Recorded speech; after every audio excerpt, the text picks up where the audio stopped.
Some of us weren't raised to express what we felt.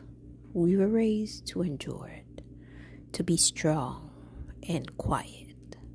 In Haitian homes, silence was often survival. If you grew up Haitian or any survival based home, strength wasn't just admired, it was required. It was stitched in our being, like the song of compa on a Sunday, or the smell of diriakpoa simmering on the stove. And I want to talk about something many of us carry quietly. How being raised to be strong sometimes meant we were never taught how to be heard.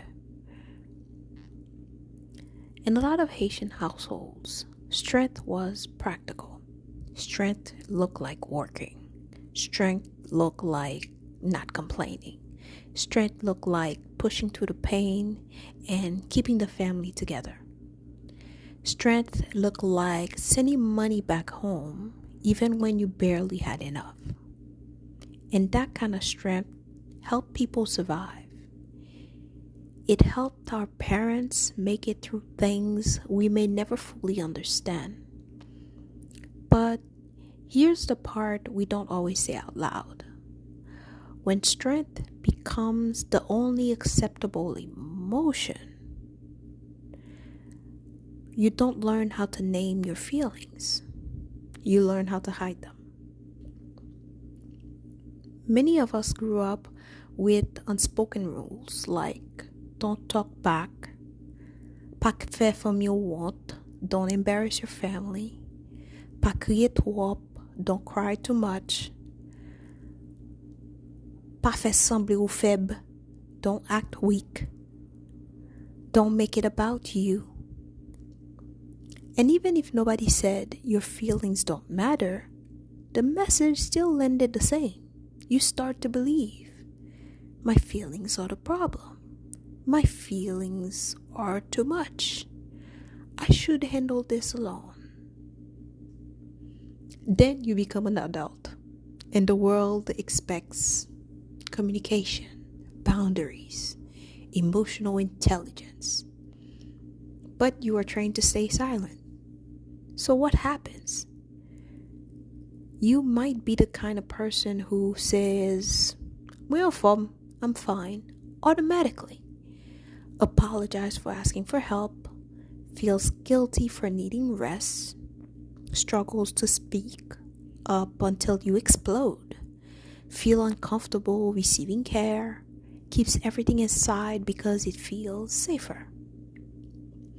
And you may not even realize you're doing it because it's not a choice you're making. It's a habit you learned. However, the cost is heavy because when you can't say what you need, you start to feel unseen, even around people who love you. And when you feel unseen long enough, sometimes you start to shut down. You show up physically, but emotionally you disappear. That's why so many strong people feel lonely. Not because nobody's around, but because nobody really knows what's going on inside them. Here's the reframe I want you to hold. Strength and emotional expression can exist in the same person. Being strong doesn't mean you never struggle. It means you keep going while still allowing yourself to be human. It's not disrespectful to say, ça fait mal. That hurt me. Mwen bouke. I'm overwhelmed. I'm tired. Mwen bezwen sipo. I need support. Mwen pa ka fe sa pou kont tèt mwen. I can't do this alone.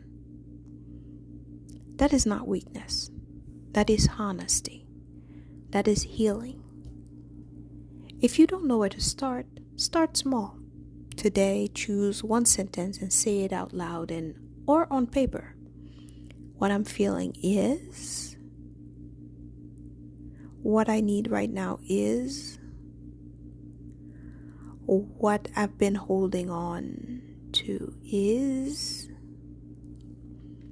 even if it feels awkward, and if you don't have the perfect words, because the goal isn't perfection, it's permission. The goal is giving yourself permission to exist emotionally. And just to be clear, this is reflection, not medical or professional advice. If you're struggling deeply, you deserve real support from a qualified professional too. If this feels personal, you're not alone. So many of us were taught to survive, not to process.